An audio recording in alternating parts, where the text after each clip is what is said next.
Welcome to the Symphony of Realities podcast, boldly taking you where no podcast has gone before. Sit back, relax, and enjoy the conversation as you settle into your X, Y, and Z coordinates within time and space. Here are your hosts, Christopher Anatra and Sean Bond. Sean. Hey, good to be back. Yeah, how are you? Good. What's new with you? You know what? There's always something new. By the way, I have a new camera, so I might look nice. A little. I don't know. I might look a little off color, but I'm still working on the adjustments. I like the background. Pyramid.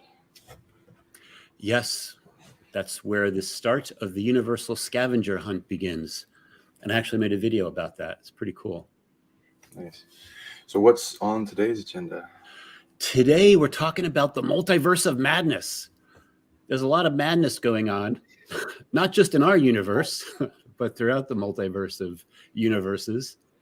So we're going to cover some stuff with that. This should be a fun show filled with a lot of interesting things. What's your background, Sean? With the hat one I got in? Yeah, the actual background. the madness of the timelines, light and dark going on. Yeah. Cool. So yeah, we watched it together. That was I kind of like the movie. I mean, it went off in a different direction than I thought it would. What do you think of the movie? Yeah, I thought there was a lot of, action to it, but there's a lot of concepts that we'll talk about that I thought were very interesting. But I just love the fact how so many movies in so many genres, and not just movies, television series, blah, blah, blah, all talking about the multiverse and the concept of our holographic reality and all these type of things, and what are dreams and so forth. So there's a lot of really good soft disclosure out there, I think, coming at the right time, because we're all like really beginning, humanity's really on this path to start awakening now. And these are all coming at the right time. Especially, I mean, there've always been movies that reveal these things. You go back to The Matrix and so forth. But more and more and more, that it makes it easier to explain concepts to people because they're introduced over and over again.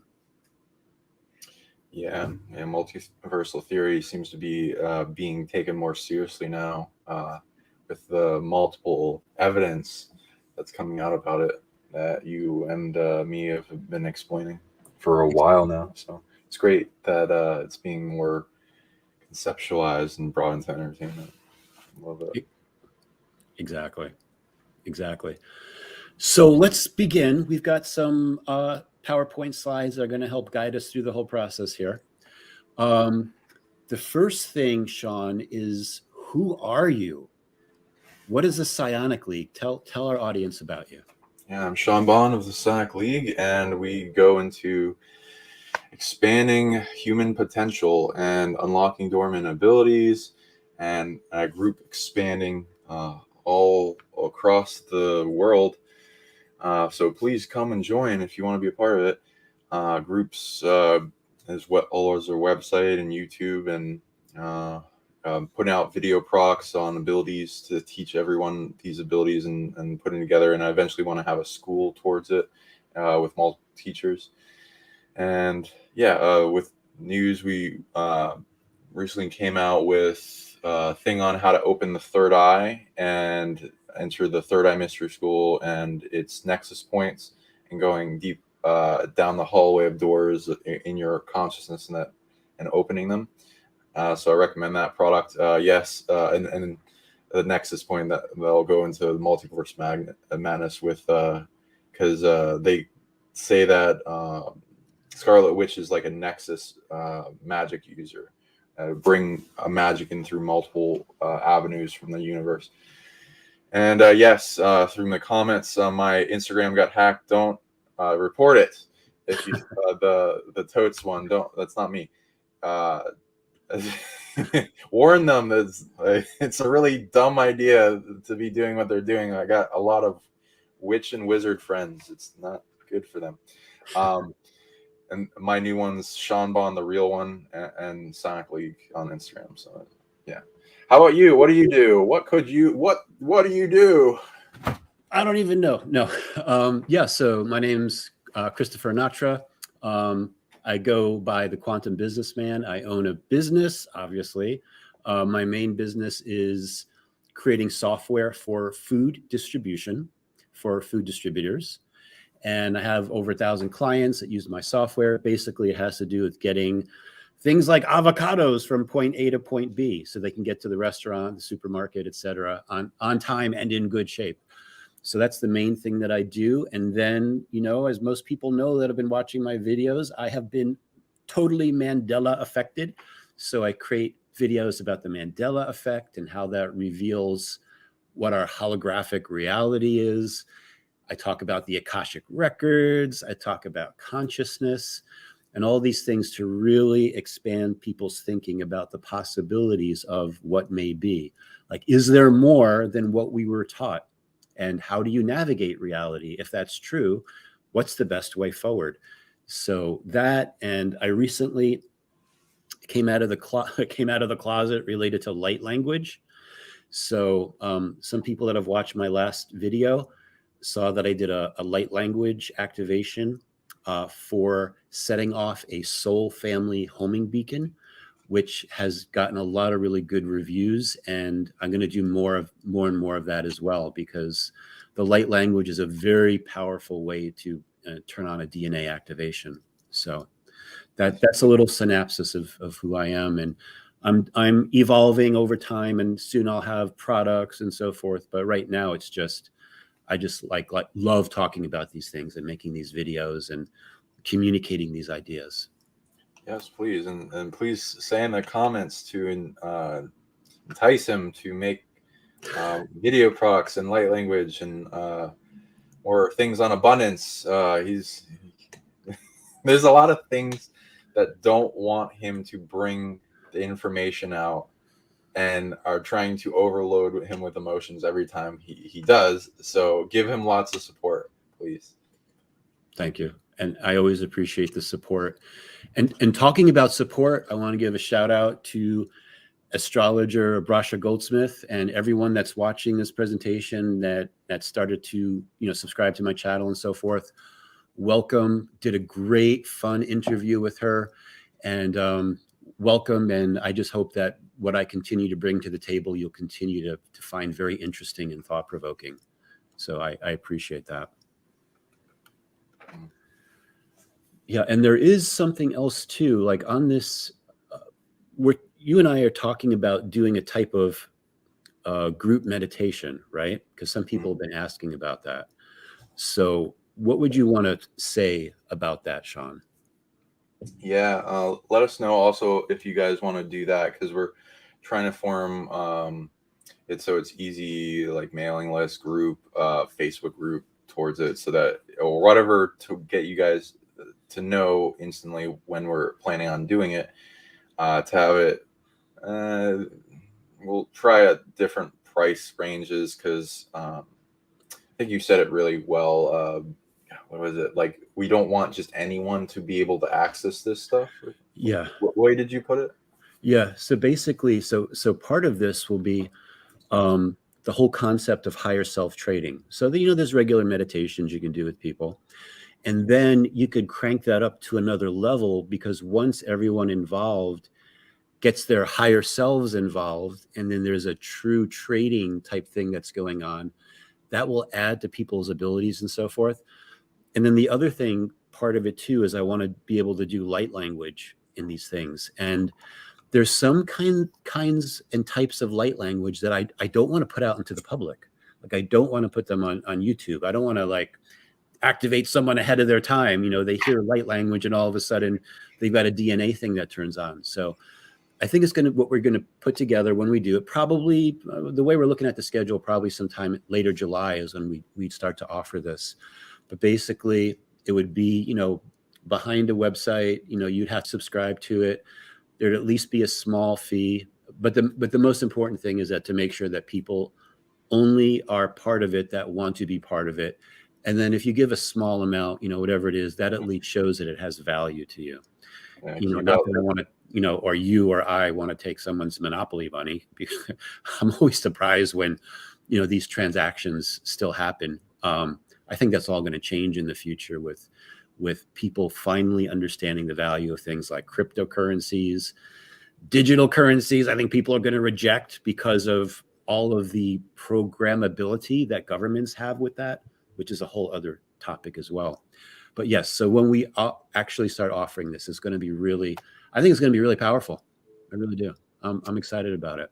Yeah, and it's like a barrier to keep out the dark people or whatever that would abuse it, and people that don't value it as much, and also because it is a heaviness on our hearts, and it takes time to deal with that, dealing with the drama of everyone and resolving that, and we're gonna probably do it in a very expanded way in many directions, and to where people can comment on what they want each one, and then make it so that we recommend being part of the live version of when we first do it, but then we'll make the product available later at a little bit bigger price, whatever, marketing, whatever, to build the whole thing. We also love trade and different forms of value, because the monopoly money is not that worth stuff. So exactly. Like making friends, people that can do business collaboration. I'm sure we'll think of also, by the time at the end of the show, we'll think of what type of people we're looking for to work with in business too, commerce. Exactly. So everybody keep that in mind as we do other podcasts going into the future. We'll keep talking about it, and if people have ideas and so forth, let us know what they are. So are we ready to dig in, Sean? Sounds good. All right, let's go to our next slide, because this slide is going to be now. All right, so people that have been watching my interviews and so forth, I've been talking a lot about pumpkins. So, and one of the things I express is that this pumpkin plasma time travel technology, I had no idea of what it was, Sean, until you told me about it. Like, I was like, to me, it was just totally something I didn't understand at all. So what I'll figure to do is I'll start off, and then I'll let you go into some of the details about it. But basically what the concept is that with a pumpkin, which is actually in the shape of a toroidal field, which is very interesting.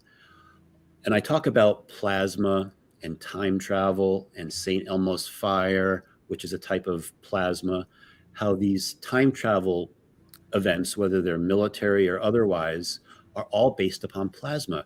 So the concept is that if you take a pumpkin, you open it up, you put air holes in it, and you put fire inside of it, it can create a link through time.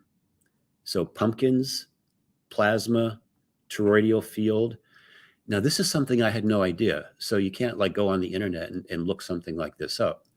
So, Sean, what would you like to add to this about the pumpkin technology? Sure. What do you remember, and then I'll add to it. Well, let's talk about what everybody thinks about, which is jack-o'-lanterns, right? Jack-o'-lanterns come out around the fall season. And does that make a difference? So maybe there's something related to that you'll want to share. Yeah, the thinning of the veils, the greatest time of Samhain, Day of the Dead, where ghosts and spirits come out the most, and people see them in visions and ritual circles, and the crossroads, which is like the place between spirits when people are doing like an invocation, evocation, or summoning, or that type of conjuration tech. It's there's a lot more that wants to come talk, and like people that do seances that'll go into it. I've personally I was feeling brave for some reason one Halloween and decided to take some mushrooms. My God, it was Well, the Oh, time because the when it veil, was, the when it thinning was of the veil. day, yeah. Oh, it was overwhelming. It's crazy. The when the sun's out, it's really nice and interesting and a lot of powerful stuff. As soon as the day goes goes away in the night, oh my God, it it was the day that I met my dragon guide. So, but the things were trying to attack me and possess me. So it was not. There was not a good time in part of it. But yeah. So yeah, there's definitely way more activity. I also every Halloween I read into it and like, oh, there's like different types of veils being thinned, and like so different realms, different realities, different dimensions, different types of elemental densities or places where spirits reside that get to more interact with us. As well as like interact with people's altars and their ability to be someone else, and yeah, the spirit and the celebration and alcohol and that people spirits coming out in people through the alcohol and yeah, through with pumpkins, and like this is also the house of the bread, and with like September, October, and that area where harvests are coming of all these different types of crops such as pumpkins that really comes out uh, in like droves and like patches everywhere, and they have a certain agenda and the reason that's the seasonal time for them, and a part of their culture, and uh, the time of power they tap into. They are very good if every type of food, animal, plants, consciousness, sentience are good at certain things. There will be a collective consciousness summation of like a type of thing they're best at, but then each individual is good at certain things more than others. The pumpkin is good at psychic energy, and a lot of the melons I read back are good at a very valuable energy. So like get your melons when you can, and lots of pumpkin pie, and like people like chewing on pumpkin seeds. So there's like good ways to increase your psychic body and psychic potential for knowing information accumulation from multiple data points and sources, and information backwards and forwards in time, and getting predictive models for what the best option can be in like your navigation through life. The pumpkins are a collective consciousness that link together, and so they have a tech with psychic energy. They share that data back and forth, and they have like, especially if they're a root system or alive, and even after they get picked, they're a certain percentage alive. A lot of fruit and plants have a different like death trees have a different death process than humans, and like even there's a certain life and consciousness to them, even if they're like ground, like trees are ground down into boats or make up a house or something. There's still a certain amount of liveness to them that can be utilized in a magic as well. So when you put a torch or candle in a plasma eminence in the center of a pumpkin, which is really good toroidal geometry, and the consciousness of the pumpkin collective consciousness is able to utilize it. Like this a lot of books go into candle magic and what you can do with it, and bonfire and fire shamanism, and all the things that go back into that, and how fire can be used to access any fire through anywhere in the world, and elements like to link as a computer to one another more so than the other, and they have a certain boundary from their state of matter. So shamans can access the fire as like a supercomputer, and gain access of information, visions, technology upgrades, the light photons coming and iterating with the body, and your work emission biophotons can swap codes, as well as it can upgrade the body and create great transmutation. You can put resolve density in the fire. All this kind of stuff can happen. So you're linking both the consciousness of the psychic collective conscious entity of the pumpkins with the fire tech, and then get I read with either one not accessing the other, the fire wouldn't in itself alone just be able to go beyond space and time. So the pumpkin is like the operator, and it's able to link to all other pumpkins throughout space and time. So seeing as it's seasonal, the most of the time they're going to be accessing around the seasonal times where other pumpkins have torches as well, which is mostly going to be 90% Halloween or days before or after it.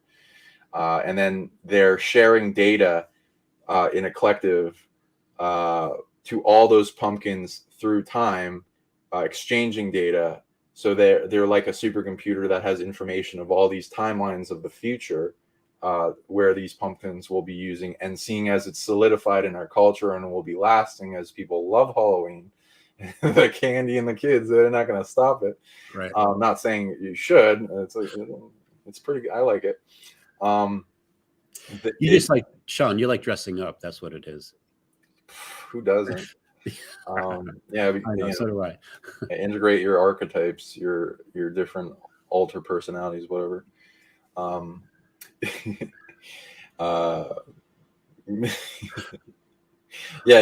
Put in the chat what you like dressing up as in Halloween. Yeah, so there's a link in the psychic accumulating data library of the collective consciousness of pumpkins that this is empowering with each jack-o'-lantern to where they have a whole bunch of data and knowingness. And so people can access this and gain more psychic data and trade with these pumpkins, as well as I do when I went around on Halloween and looking at people's and enjoying the scenery of the neighborhoods and stuff, and pumpkins on people's doorsteps and things. I was monitoring the entities moving around and working with people and following people, and some were hanging around the pumpkins. So they were like, mostly they didn't have full awareness of the pumpkin tech, but they felt good around the pumpkins. So it's like the pumpkins attract them. Though each pumpkin technology, depending on what the user is using them for, can program it for multiple things, such as protection and like a defense or repellent from entities too. Though most people aren't using it like that. They're like wanting a good time, and they like the feeling of celebration. And so there's a feeling that it generates an emotion. That's mostly what the pumpkin's like. Okay, you want to feel good? Okay. And then that also makes the entities feel good, and they want to be around that. And they're a good, bad, and neutral. A lot of them are ghosts most of the time. So that also goes into the Mexican holiday for the Day of the Dead, and attracting our long dead relatives and bringing them forward so we can celebrate with them. And food being placed out for them and them being honored. Exactly. I had no idea there was so much information about pumpkins, like seriously. And in the picture here, there's Cinderella, right? So I always look for possible soft disclosure in movies. And when you think about Cinderella and her fairy godmother, what she does is with her magic wand, she turns a pumpkin into a carriage. And then Cinderella uses that to travel to the ball. So she travels in time. But what's really interesting is that she has to be back by a certain time. So it's almost like the fairy godmother zapped it with like magic plasma, that turned it into a carriage that would only last so long, because maybe the candle or the plasma from the magic wand would go out. So she had to be back by midnight. So again, there's something special about pumpkins you can see from that movie. And also, just before we move on to the next slide, I want to talk about pumpkin pie for a second, because there's the concept of the rare psychic pumpkin of the patch. So you got a patch of pumpkins, And there's one in there that, how would you describe it, Sean? This rare psychic pumpkin. And thanks for bringing that up. I almost forgot. Yeah. Oh man, this is good tech for people. This is super good. So there's tech with a lot of plants, food, all this kind of stuff where there is a collective consciousness, and it's you.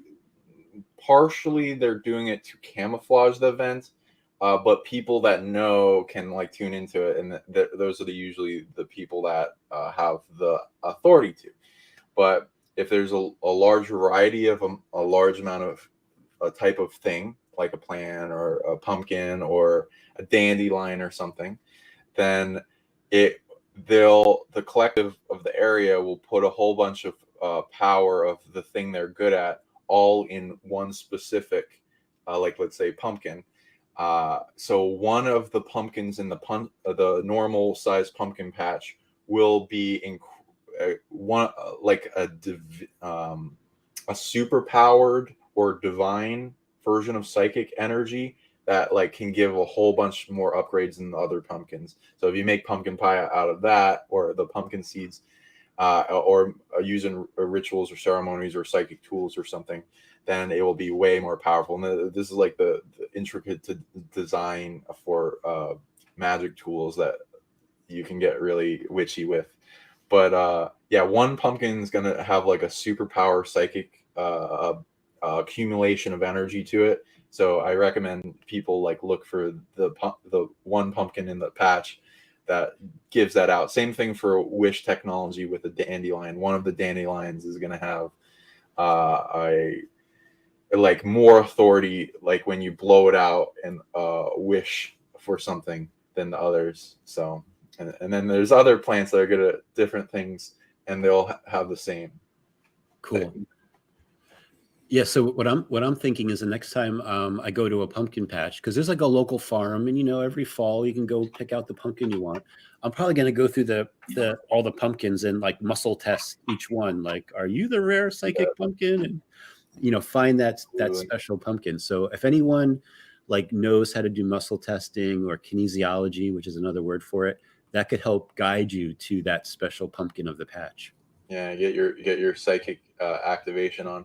Also, those giant pumpkins that are like win fairs and stuff, 50% of them will be having that amount of power too, because they have like a cultivation and a care and love going into them, so people can like bypass that rule with their caretakership too.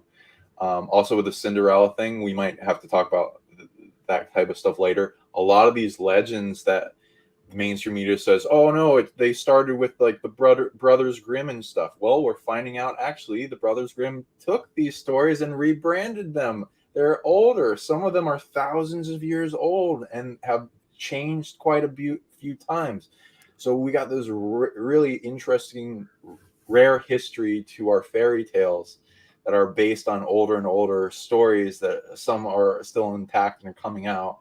And hopefully let's Mandela affect more of those story origins coming out and where they originally came from, back into knowingness and awareness, to know what was the core responsibility for the Cinderella story. Yeah, because I was actually even doing some research on like jack-o'-lanterns and something called will-o'-wisps, and that goes back to at least ancient Scotland. Like at least ancient Scotland, they were putting plasma in pumpkins. They were putting fire in pumpkins. So yeah, there's a lot of things that are like that normally we'd have no idea. Like all this about pumpkins, I would have never thought we'd be taking the first, part of the show to talk about pumpkins, but here we are. But again, it reveals other layers of reality that most people have no idea about. Yeah, so, where did the jack-o'-lantern come from? So you said ancient Scotland, at least. At least. Yeah, and then people, like, if they have a magic amplification ceremony or ritual, they like to surround themselves with fire or like magic circles and other stuff. Imagine if you surround yourself with jack-o'-lanterns and like if the ancient witches did something like that. Yeah, exactly. So there you go. There's pumpkins. And now let's get into the multiverse of Mandela Effect Madness. Let's go to our next slide. So this movie came out, Doctor Strange and the Multiverse of Madness. It was a fun movie. Again, lots of soft disclosure. All about that concept of, are we the only like version of ourselves? Are there other universes? Is there a multiverse? If there is, do we have other versions of ourselves with different skill sets, different personalities, etc.? It was a fun movie, lots of action, obviously. So, Sean, how did you enjoy the movie? I loved it. It went off in a different direction than I thought it would, but and like there's different reviews that like make me think differently, but yeah, I liked it so far. I mostly like Doctor Strange movies and the comics. They're a lot of good soft disclosure. So it was good to see them finally going into the like Secret Wars and like the thing where Scarlet Witch and that like do weird stuff to the multiverse, and it starts having them bleed over to each other, and they start swapping. So like the comics would go into this thing where a bunch of the comics would kill off some of their heroes and people of importance, and it's a way to bring them back. Like, oh, another multiverse where they're still alive comes Right. back in, or this one where they're black, or this one where they're a woman, or this one where a completely different person took up the mantle, and it's like, oh, okay, interesting. Or somebody else got bit by the spider. Right. So yeah, I love it.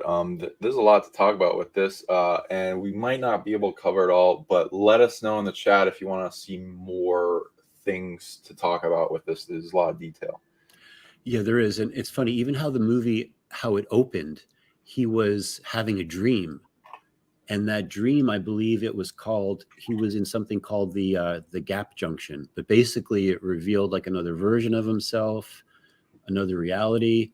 What are dreams? Like, can our dream time reveal other alters of ourself? That type of a thing. So yeah, there was just so much to this movie. Like the different, wasn't he like there's like a Lycan version of him, which is like a necromancer version. Lich, yeah, Okay, gotcha. yeah. Oh man, yeah. So that goes into they're claiming in this movie that some of the dreams, and at least I agree, some other dreams that you have are other multiverse versions of you, or another timeline is more accurate with this, but because they're like saying ones that have other versions of you that are pretty much the same. So like, yeah, it's kind of like the timeline.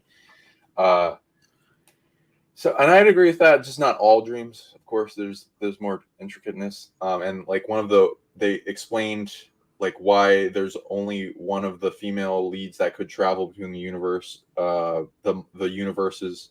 There's only one of her because she didn't dream, is her explanation. Yeah, and then the lich. A lich is a dark magician necromancer that is raised up the undead. There's a big rabbit hole with that. It's very fear oriented. I'd say there was the day this movie came out, there was a huge disturbance in the multiverse that I was tracking back, and it's going into something that I believe the MCU is going to be doing soon, which is I think. I forget what it's called, but it's like Marvel Zombies or something. And it's so I'll like talk about it a little bit. If you're prone to emotional damage, I prepare for this or consider not watching it, because it's a lot of fear. And the fear comes from I was tracking back, a large percentage of the fear was coming from another timeline that actually exists that's trying to permeate into this one, as well as other dream realms that like permeate people's consciousness. And yeah, so it's the Marvel comics zombies will go into like, oh, what if there's a zombie apocalypse? And also some of the superheroes became zombies. And so they're overpowered zombies with super powers, and they annihilate most of humanity and even steal ships and start devouring most of the galaxy. So it's a very bad timeline. It's not the ones. There's a timeline for most things, and whether this timeline that I read into that was created before or after the inspiration of these comic situations. I do read zombie apocalypse timelines existed before like our media industry started. So there's a bit of that already existed before our consciousness went into it. But as people gain awareness of things, it also creates more timelines. Sometimes they just want the purpose of experiencing that. Sometimes there's a big predator that wants to create that, and then Earth like says, no, I'm not going to have that on this graduation timeline. Let's rear that off and have that so that it exists in a purpose. And then like a bunch of beings figure out through that conscious how to solve it, and then it comes to a conclusion and then merge back with us, and then we gain a bunch of awareness how to prevent a lot of things like that or other apocalypse situations. There's one. So there's a few that were resolved that are similar to this. One that was really negative that had some dark lich that was trying to tap into other multiverses, and it was bombarding our planet with fear and other ways to incur in people's dreams. So people might have noticed there was an increase of dreaming about zombies. Every once in a while, I see a lot of that tracking back to those type of things. Though it's less of a problem now, but it's something to keep aware of. And I recommend using loving detachment from it, and everyone shrinking it out of this reality from having anything trying to create into that, because it's not a natural what the collective of the positive aspects of Earth want to have. So like the dark. Yeah. Right. Yeah, and try not to give any spoilers here, but part of the premise of the movie was, you've got Doctor Strange, and you have the Scarlet Witch that's involved. And some people may have seen the Disney show about the Scarlet Witch, so to speak, and she had two boys. And in one timeline, she lost those boys. And the way this movie worked was that there was another timeline where her boys were alive, and she wanted those boys back into her timeline. So it was all about, it got very conflicting, the love of a mother, what would she do?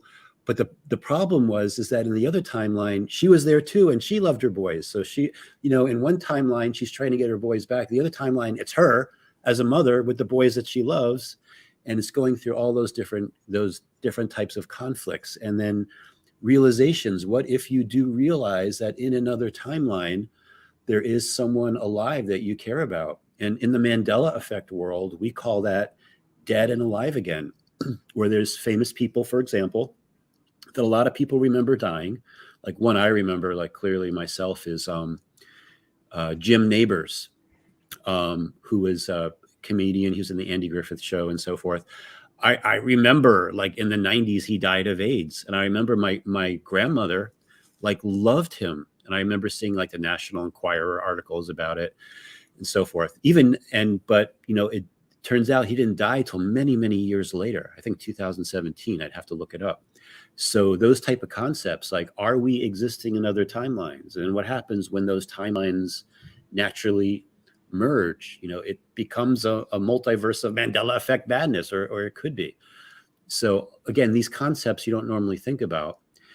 And one thing I wanted to add too is that, and I have a note, I put a note about this in the PowerPoint, in the Marvel world, they have all these different universes like this, like the main universe in the Marvel one is the 616 universe is what they're from. And there's like another 835 universe, and the universe they wound up going into, there are other versions of people, other superheroes that had different personalities and so forth.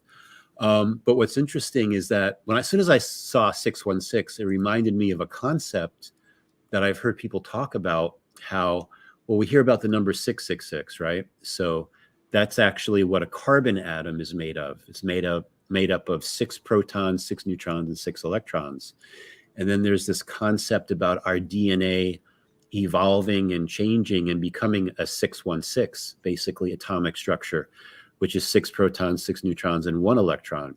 So I just wanted to throw that in there because as soon as I heard the 616, it made me think about that whole concept.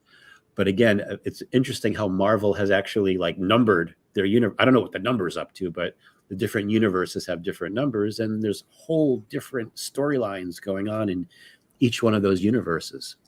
Yeah, and people, the more comic knowledgeable people are a little bit complaining about the numbering because that's the comic universe for the main Marvel comic universe, and the one for the Disney Marvel is supposed to be a different number entirely, and it's a different track from what they're going in the storyline. So they're like complaining that they don't even care.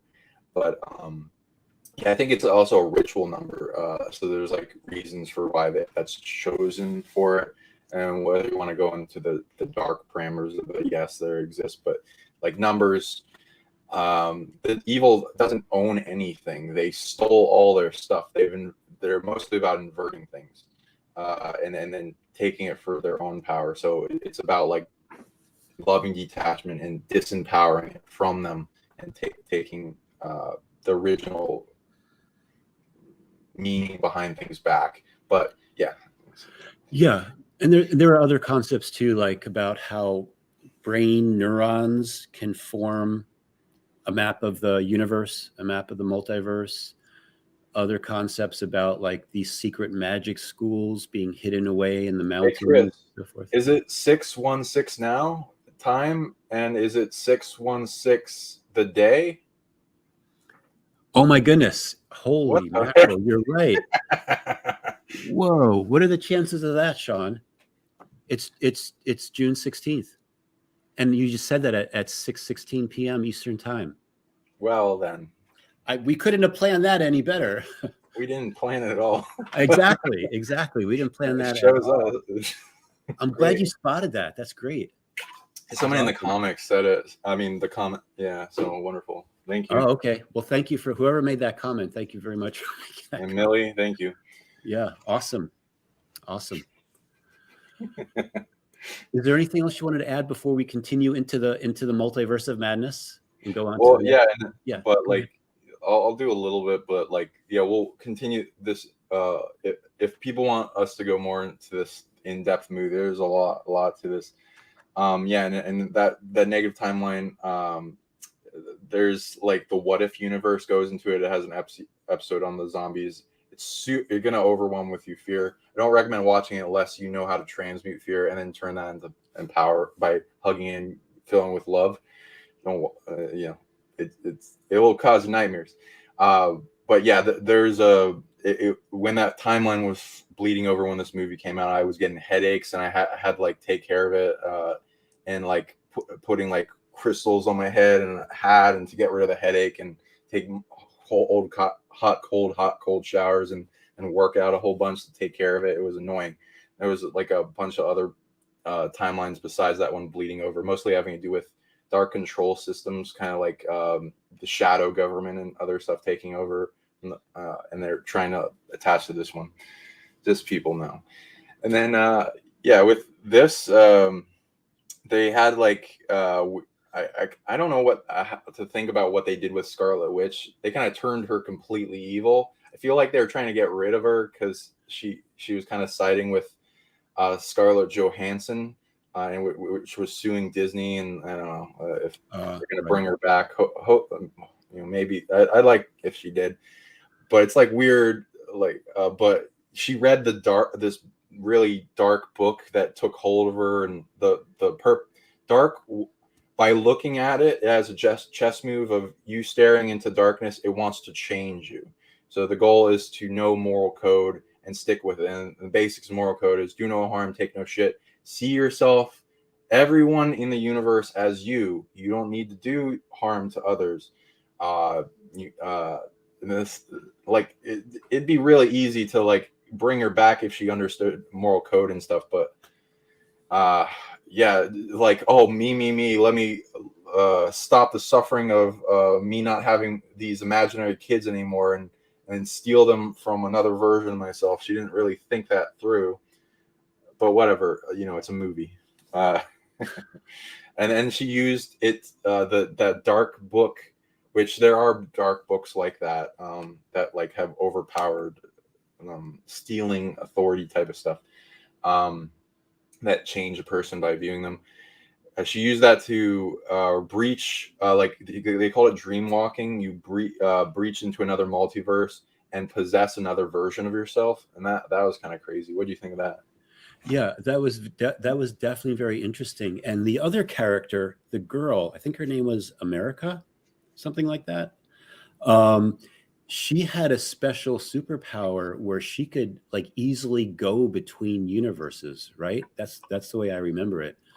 And there was one point where they were going through a portal and they were just like bouncing between all these other universes. And one universe was like a paint universe.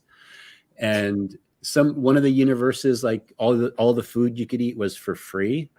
And so they wound up going to a universe. They didn't realize it wasn't one of the free food universes, and they had a little conflict with that. So there was just all this stuff, like scene after scene after scene, where you could like stop and think about it and be like, wow, that's really interesting. Especially just seeing all the different personalities that the same characters would have in different universes. So very, very thought-provoking, very entertaining. All right. And for people wondering, the 616 or 666 stuff, when you keep out the inversion in the positive message of it, it usually means a transformation. Like people like to go into like the transformation from carbon to silica, or transformation of like a metamorphosis that you're going through within. Sometimes when you see it, you want to stop and like check the environment and see if you're doing everything right, because it can be a warning signal, but at the same time, it doesn't have to be negative. And it can mean that you're on the precipice of change. Exactly. Like the number 13, right? That's divine feminine. Like but it's been inverted to be something that it's not. So yeah, pretty much none of the numbers in their original meaning mean anything bad. And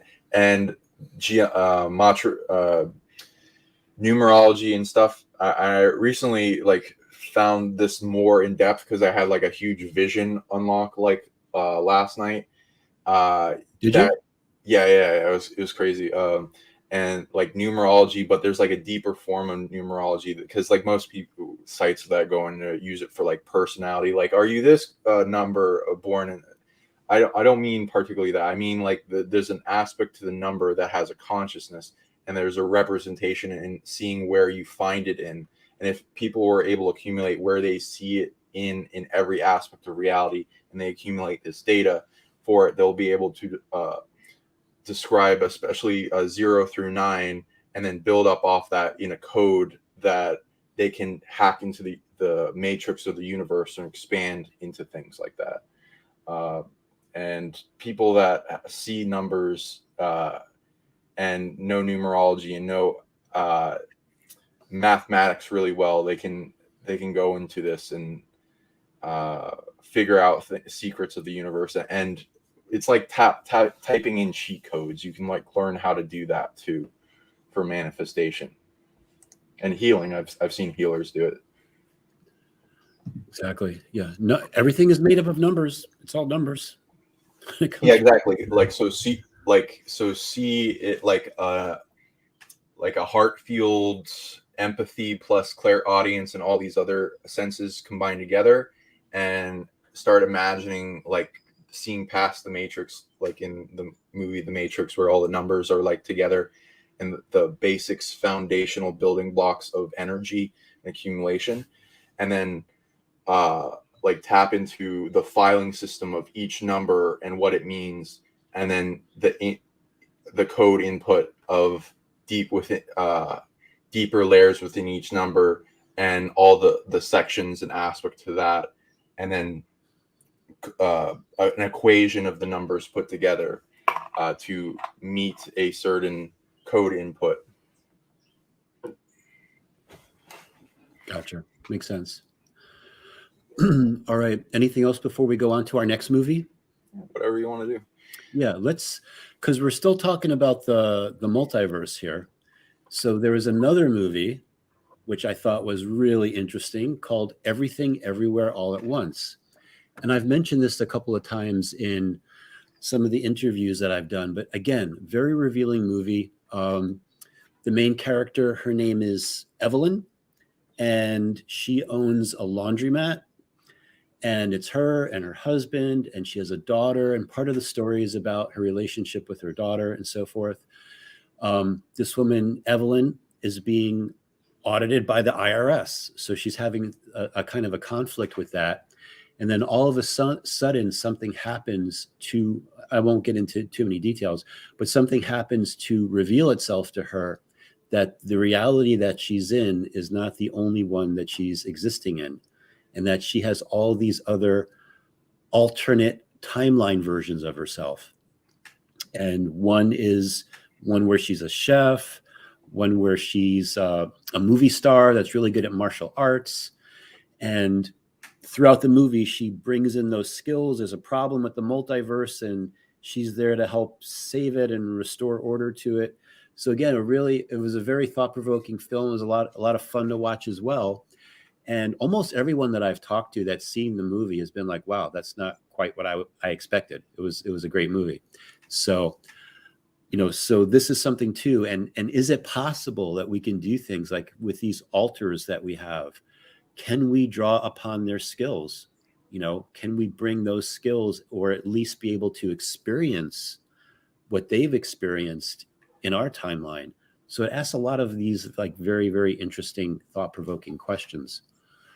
So what did you think about that movie, Sean? I loved it. It was great. It was greatly balanced, well put together. It's a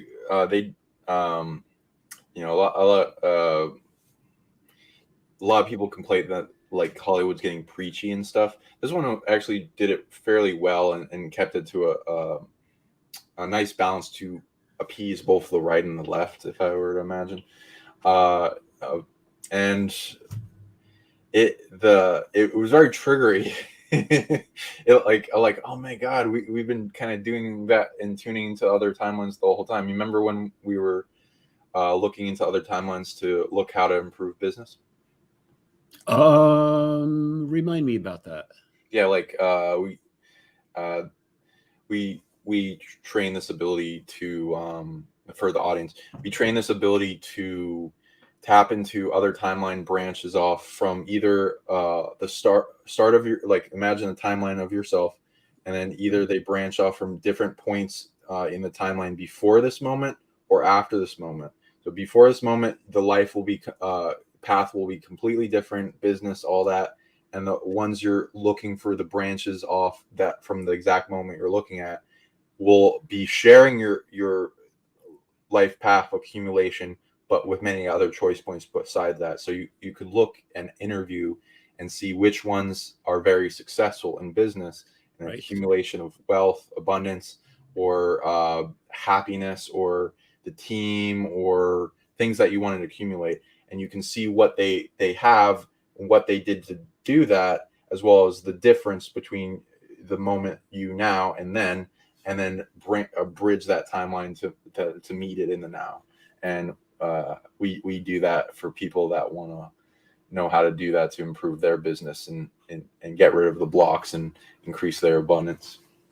Yeah, because if you think about it too, in that movie, like what was revealed is, well, her husband in the movie with the laundromat, I think his name was Waymond or something like that. In another timeline, her father convinced her not to marry him. So then she made a completely different life course. Her timeline branch changed. And that's where she got into martial arts, and she became famous as a movie star and so forth. But that timeline only happened because she listened to the advice of her father. And then there were other timelines that branched off based upon other decisions that she would make. So it kept showing you that based upon at the light, you're going to make a left turn or a right turn. If you make a left turn, something could happen to you instead of making that right turn all the time. And then that's what happened. The timelines would branch off, and then those branches could have branches and so forth. And then, yeah, exactly. With these types of abilities, can you read into that, and can you see the success that you may have had or not have based upon certain decisions, such as different business decisions, such as, so for myself, for computer software, in this particular timeline, I've chosen to focus on the food distribution industry.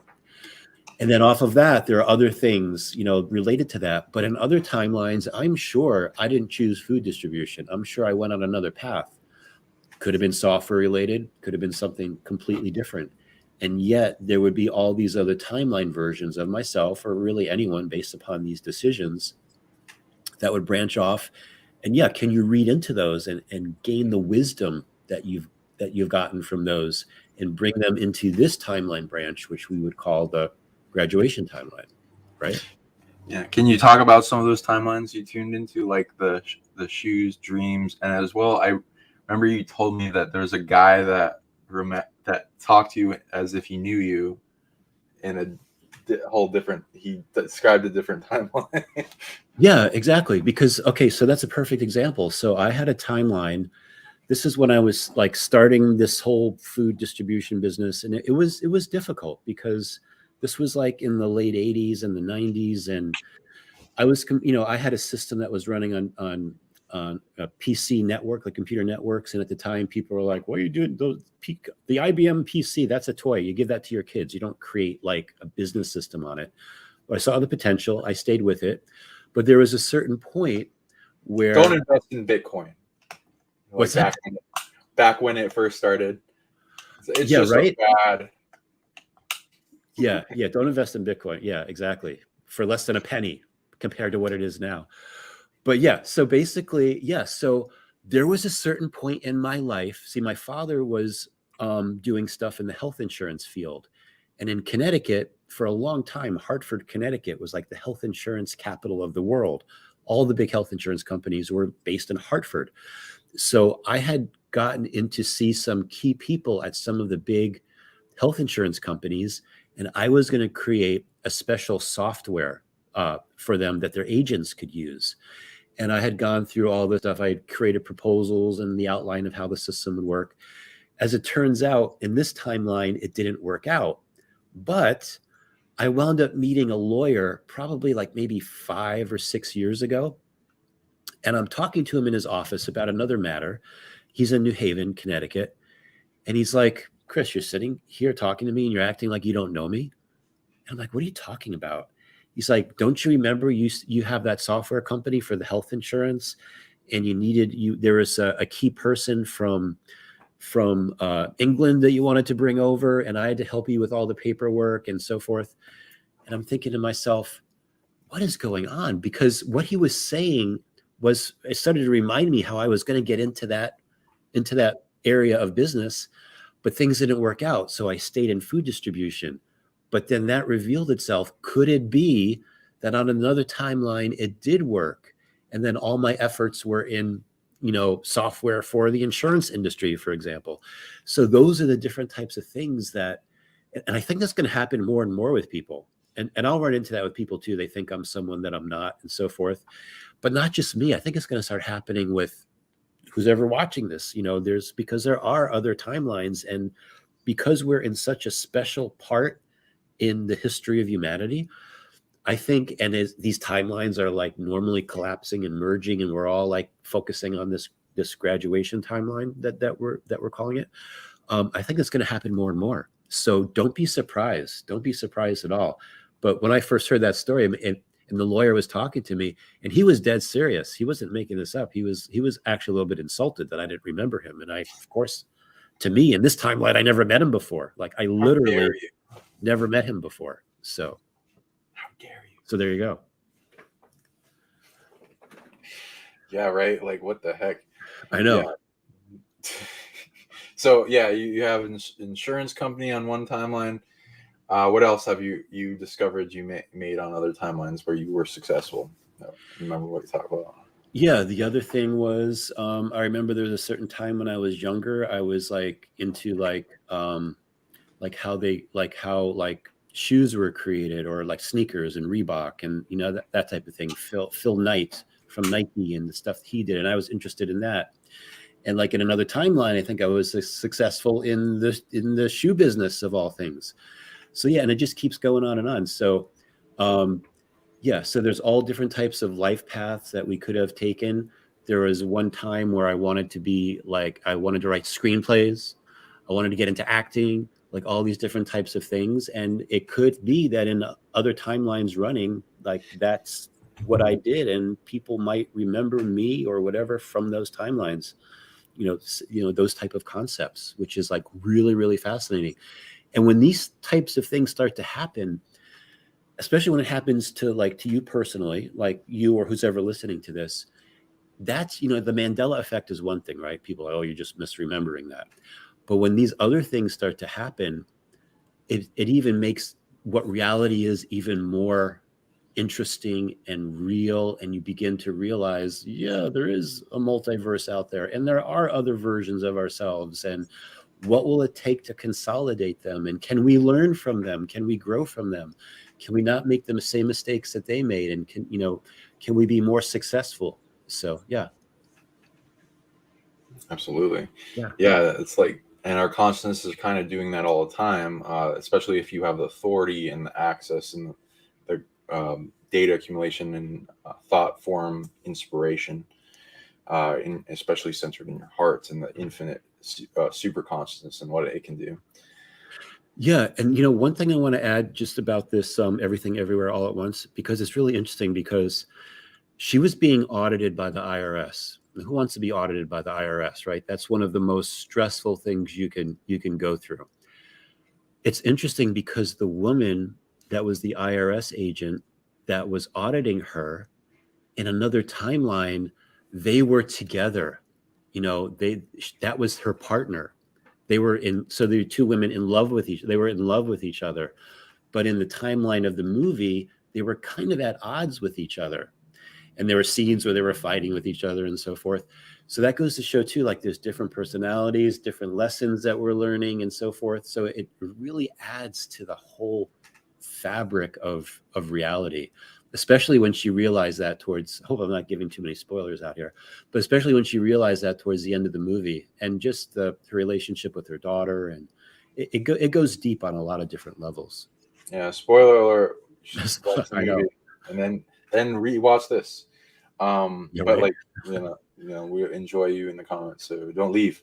But really good comments out there. Millie's on the ball. Like this actor is a really good martial artist. I love her in the movies too.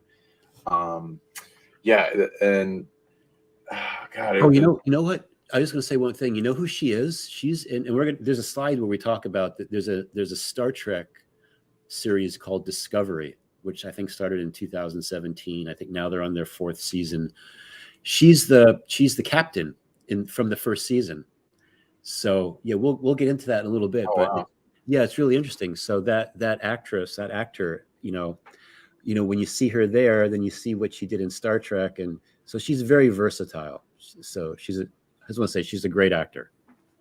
Yeah, they added some good martial art scenes in this, and people. It was funny too, and yeah, like let's go into that. So they had like some interesting concepts of connecting to another version of yourself, and not just like observing them and getting data, but being able to tap into them and share the memory, the knowingness, and then the muscle memory, and then download that in. And they did it through like doing something unpredictable and sometimes silly at times, but like something Right. you would most likely never do. And they explain that by it creates a nexus of a new, like in the movie Loki, of an entirely different timeline branch off, and that in that uh, opportunity gives you the potential of tapping to a specific timeline where you did something that you want to integrate. So I don't read it. It works quite like that, but I believe that it has some power in the timeline, so definitely be unpredictable. You can gain the ability to do this stuff, and for me, it's a lot slower, and you gotta like get rid of a bunch of blocks, and there's a lot of boundaries between timelines and especially other universes, and for good reason, because it's like being quarantined, and if they are allowed to bleed over and interact with each other, it would be way worse, really bad chaos. Because a lot of them, especially the negative timeline, because they want to incur and steal power from other timelines more so without permission or like negotiation or anything like that. And so that's the reason for the quarantine.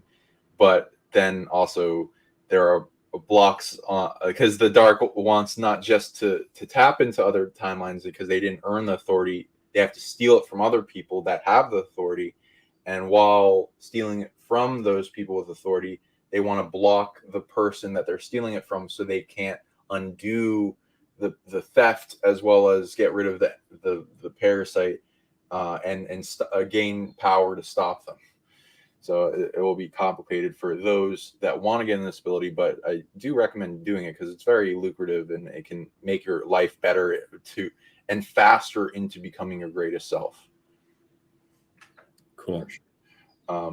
What else would you say about that movie that was interesting? That alpha version of that guy coming in as a different alter personality in the same body, kind of possessing him. Which was that the husband? Yeah, the husband. Remember when they're in the elevator and he explained it all? Yeah, and how they have he had the earpiece where he could somehow communicate with this earpiece with the other universes, and then him trying to convince her about what was going on and all those types of things. But and how he had special, he had some martial arts abilities as well. Yeah. Yeah, I also like the end point where she was tapping in all the other universe versions of herself very quickly, downloading all that, and then gaining awareness of the timelines of where she had interaction and friendship with the people that she was fighting, and she figured out their personality, who they were, and exactly what she needed to do to bring them to where they wouldn't fight her anymore. And that is lovely. That is a beautiful concept, because I definitely believe you can do that. And it like that one thing you can pull, or that one thing you can say to diffuse all charge or polarity or negativity or war and bring it to peace, to bring like that one thing you can say as a healer that can bring a person to tears, to get them to remember about like a trauma or about themselves and their power, and then have it all flood back, and then change their negative timeline that's going in a negative direction, and then switch it towards the positive and peace. It's a beautiful feeling. I wholeheartedly believe that someone can do that, especially when they're tapped into their heart, love space, and their super consciousness. Yeah, basically love conquers all. Absolutely. Yep. And what do you think of the bagel with everything on it? Yeah, that was really interesting, because when people watch this movie, they'll be like, what the heck is this bagel with everything on it? So yeah. What do you think about that? Because I'm still a little bit confused about what that bagel was symbolizing. It was like a singularity collapse black hole of paradox. They're like doing a joke of can you really put everything on a bagel? And then okay. And then the woman that's the villain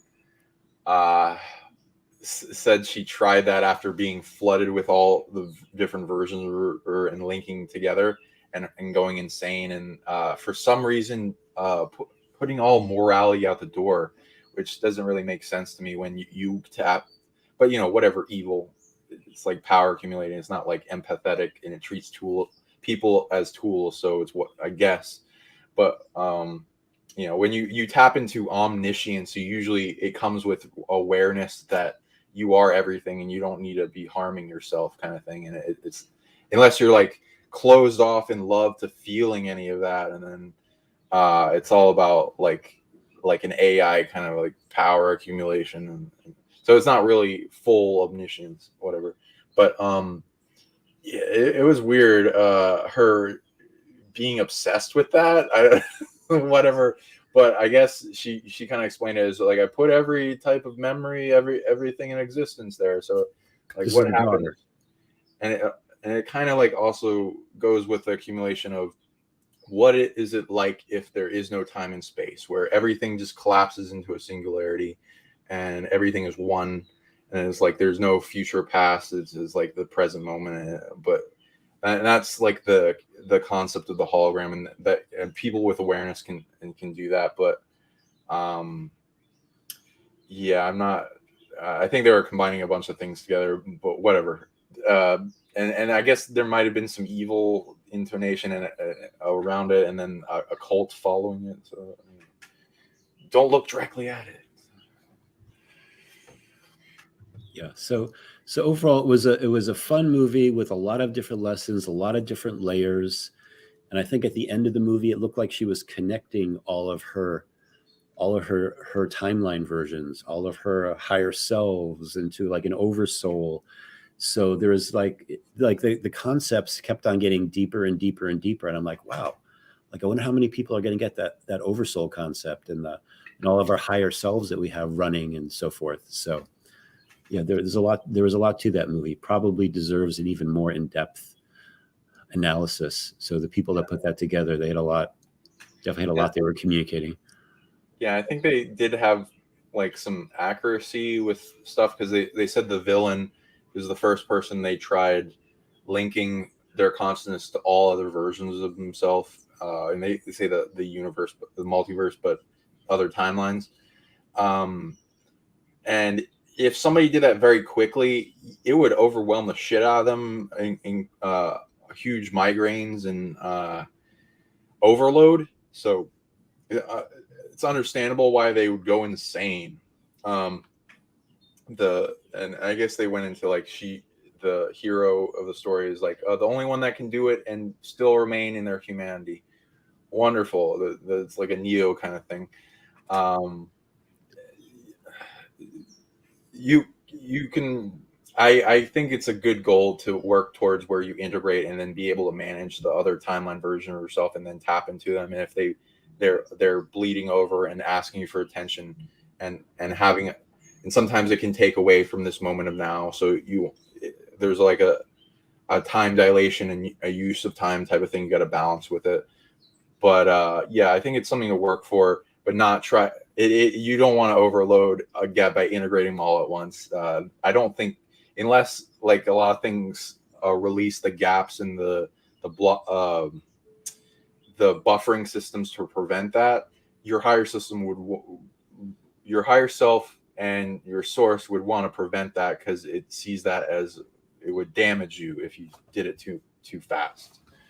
But like, some people have gone through similar experience where they integrated a fuck ton of themselves all at once, and they blow out all their meridians and are feeling pain for a while, and headaches for days, and it's like, whatever. It's not fun, but then their whole life changes, and they they have a lot of knowingness. Yeah. Yes. So yeah, anything else on that you wanted to talk about? No, I was going to say, because our next, we're going to kind of go off in another direction for this one next topic we're going to talk about. But kind of the movies or a movie is involved. But if you're ready, let's talk about teeth for a minute. So, because I saw something, a news release came, that I saw just probably the other week, was about the Mayans, and about, I didn't realize this, but the Mayans would put jewels in their teeth. So for myself, it's a personal Mandela effect. If you're an archaeologist studying the Mayans, you've obviously known about this since at least the 1970s. But the whole concept is, so we're gonna talk about teeth for a moment, because, and I'll talk about the Mandela effect with the movie Moonraker, which was one of the James Bond movies. And for a lot of people, this is like a huge Mandela effect, because they remember the two characters, Jaws, who had these big braces and he could like bite through metal and everything, about how he fell in love with this girl named Dolly. And the whole thing about Dolly was that she had braces. But now in this timeline, Dolly doesn't have braces. She's got like really good, beautiful white teeth. They still fall in love in the movie, but it doesn't make sense to a lot of people, especially for those of us that remember Dolly with the braces, right? So that goes into like, what are teeth, and what is the hidden meaning of that Mandela effect? The whole concept that your teeth are literally time crystals, and every time you eat something, every time you drink something, it's recording all that. Probably talk about the tooth fairy too. That's probably a whole other topic related to that. But basically, what the Mayans would do is they would drill up somewhat of an indentation, and they would put a jewel in their teeth. It was usually jade and turquoise were the most common ones. And I was starting to think to myself, why would the Mayans do that? Like, was it just decorative? Was it more than that? You know, you see like rappers and stuff, and they've got the grills and, you know, the gold and this and that. But could there be more to the story, especially because such an ancient culture practice it? Now, archaeologists today say, you know, that they did that because it prevented infection and tooth decay, which is really interesting. And that these jewels that are in some of these Mayan skeletons that have been recovered, the jewel, like the adhesive is so strong, it's still in their, like it's still in their teeth, and the jewels didn't fall out of their teeth. So I wanted to ask you, Sean, like, what do you think about this whole concept about putting jewels in your teeth, and will you be getting jewels in your teeth anytime soon?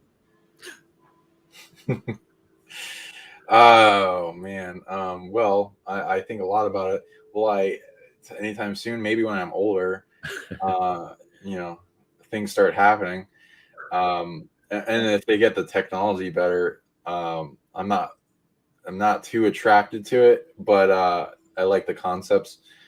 And maybe if I catch a bullet in my teeth or something, and something happens, and then I'll pick an interesting type of either crystal or metal or something involved in that You memory. may have another version of yourself that's got jewels in your teeth, by the way. Yeah, You like my never know. rapper version myself. Yep. Yeah, exactly. A rapper version of yourself. Yeah.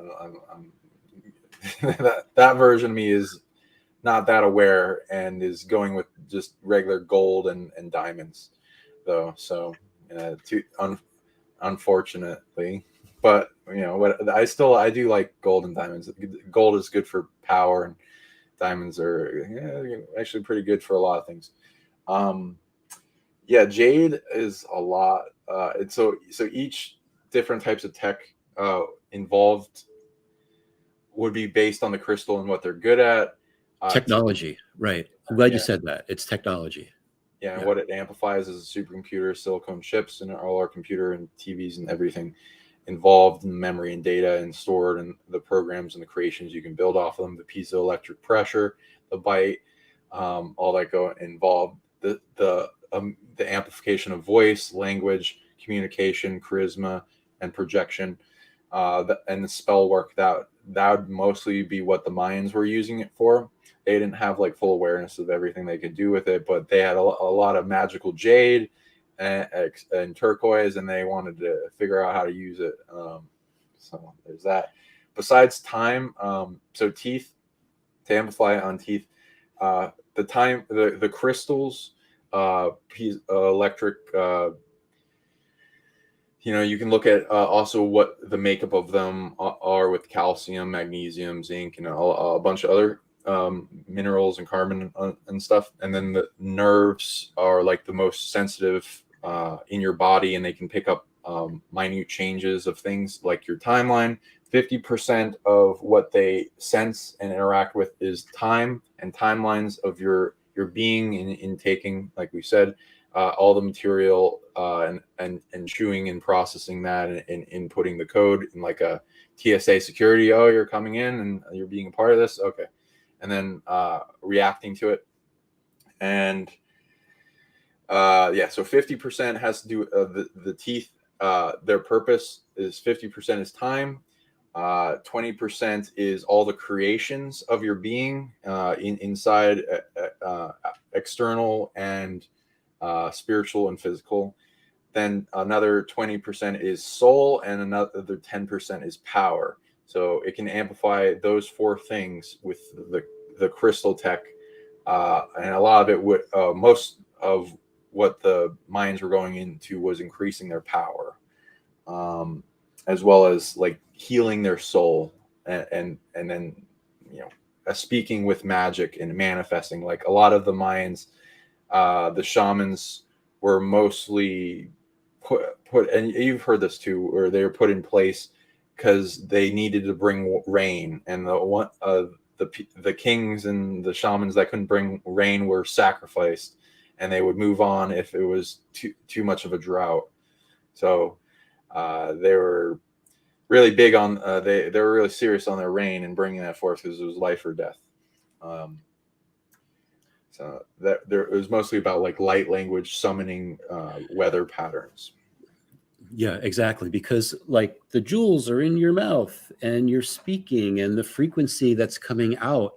Yeah. Could these jewels like not just change the frequency of your skull, because the crystals have different vibrations that they vibrate at, but yeah, could they be more powerful? Like if they did something like spoke light language or whatever they were doing, would that amplify what they were doing even more? And then when I first saw this, you know what I thought of? You kind of mentioned it before. I thought of like more storage. You know, you get a computer and you're running out of storage, so you get like another hard drive or something, or you get like a special solid state hard drive or something that adds on to what you currently have. So when I first saw that, I'm like, oh, time crystals. Now there's crystals on the teeth. It's almost like they've amplified storage abilities and somehow. So everything is about energy, frequency, and vibration. You know, it's in their mouth. Words are coming out. You know, are these words, are the sounds they're making have the potential for more love, for more wisdom, for more protection? You know, all these things that whatever the crystal was programmed to do. So it just, I thought it was fascinating, and it was worth us at least talking about this, like another way just to expand our consciousness a little bit more about what ancient cultures did, that a lot of us may, like myself, I had no idea. I literally had no idea they would actually put jewels in your teeth. So Yeah, thank you for bringing it up. Teaches a lot for people. For those that are doing it and have holes in their teeth and they have the resources to do this, yeah, if you put a crystal in there, and I recommend getting a really powerful crystal that's specific and like resonates with you, and you can like read what they're good at. Some of the books are accurate, some not so much, and some have secret purposes that are good at, and even the metals, or whatever material, and combinations, because they can like grind up into like dust, and they can make a super crystal by like combining all these types together. I've seen that in certain like really sacred implants by ETs. If you can keep the crystal sacred and dehaunt it, and keep it from getting overloaded, and because it has a consciousness of elementals, and they have a job of programs and energy, and they can get overloaded and worked, and so they have to quarantine and lessen their function if that happens. But if they keep them sacred, the one crystal can amplify the power of the technology that the person, the shaman, the whatever magical user is using by 10,000 to 1,000,000 times stronger, and that's just one crystal. So if you have multiple, woo. yeah, exactly. And I know I've talked to you about this before, but sometimes there could be things like, it's going to sound strange to some people, but like a dragon in a crystal, or like another being. Like, so could they be programmed? Could there be like something else in there that's helping the person? So crazy far out stuff, but like all really super interesting. And you figure, how do you get a dragon in a crystal? Well, they can live between the spaces of the atoms. So there's that whole concept as well. Yeah, exactly. And most of the consciousness that will be in crystals is elementals. There can be spirits and spiritual entourage having to do with the users anchored into it. Dragons are really big consciousness. So they'll usually bilocate and put parts of themselves or soul parts into different crystals, or they will be the part of the inception of crystal seeds that actually grow the crystal lattice out, or minerals, like they'll deposit and grow gold in mountains, or silver, or any other type of mineral. There will be dragons are elemental hierarchy of multiple elementals combined together as the peak hierarchical consciousness of like a management of that type of system for a planet. They're like beings and managers spawned for planets, stars, all that. So yeah, they if they're not the creator of the crystal, which a lot of the time they are, they'll like be a part of the collective, and if they're interested in, for whatever strategic reason, they'll anchor a part of themselves in the crystal and then be able to communicate through that and amplify their technology off of it and use it as a like viewing station. You know, that's interesting, because now that you're saying that too, I'm wondering, because we're talking about our alters and other universes and so forth. I wonder if having that extra storage capacity like could be a way to anchor in perhaps some other versions of ourselves, or have the memories, or some way to bring that into this reality. I'm sure like the more you look into it, the more deeper you can start to see like, oh, these are all the possible reasons why someone would want to put like a piece of jade or turquoise or some other kind of precious jewel into their head. And jade's powerful. It's like a deep connection with the earth and empowerment.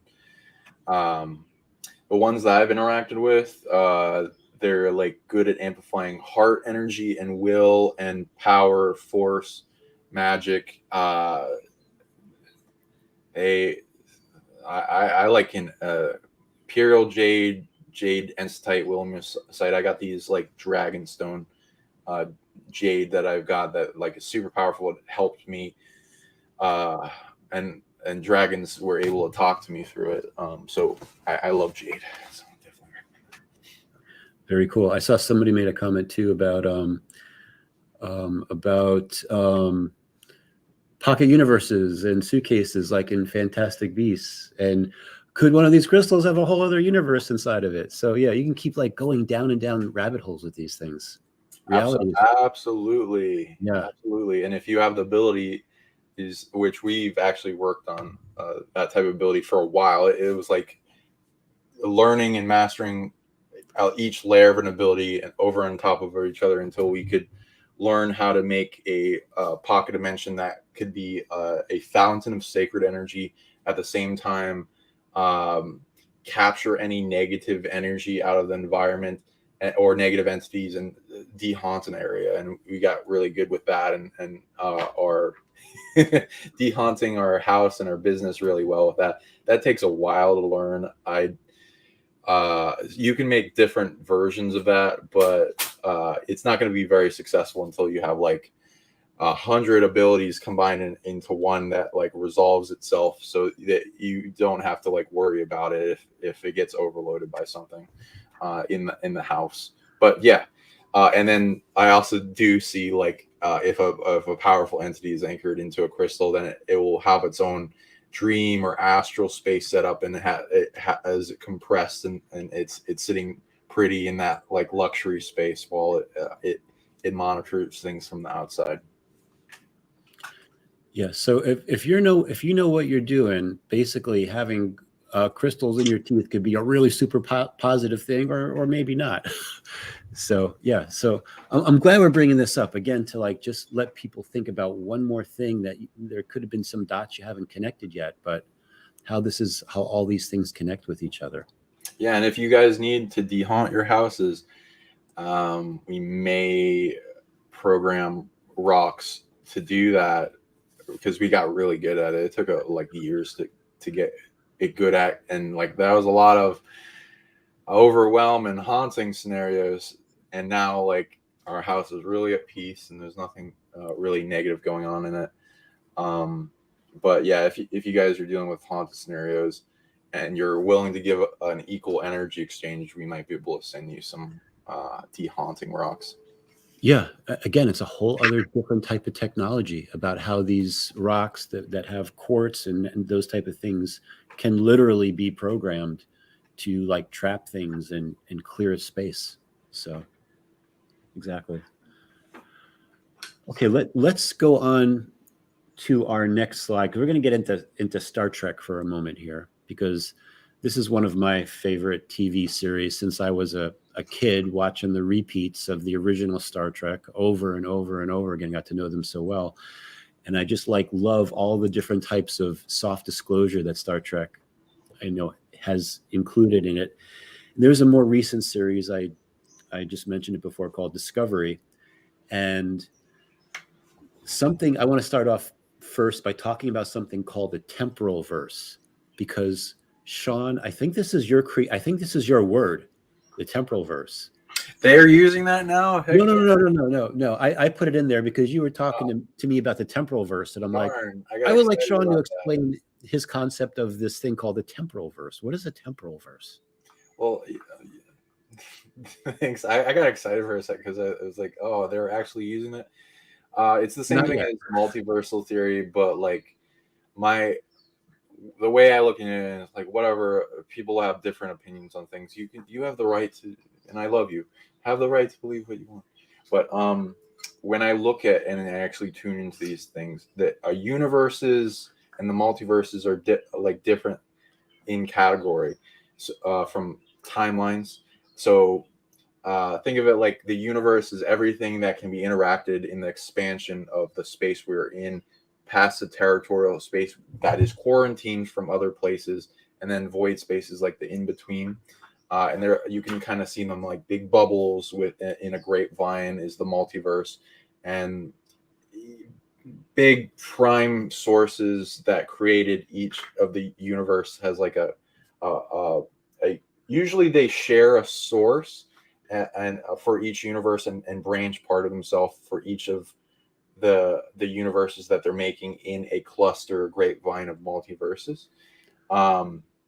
And in and then so there's other multiverses that have other sources that are separate, that had their free will to create what they wanted in it, and then the game that they're set up for others to immigrate and incarnate there. And then fractaling down in a multiverse, there's multiple galaxies, this multiple solar system, the Earth.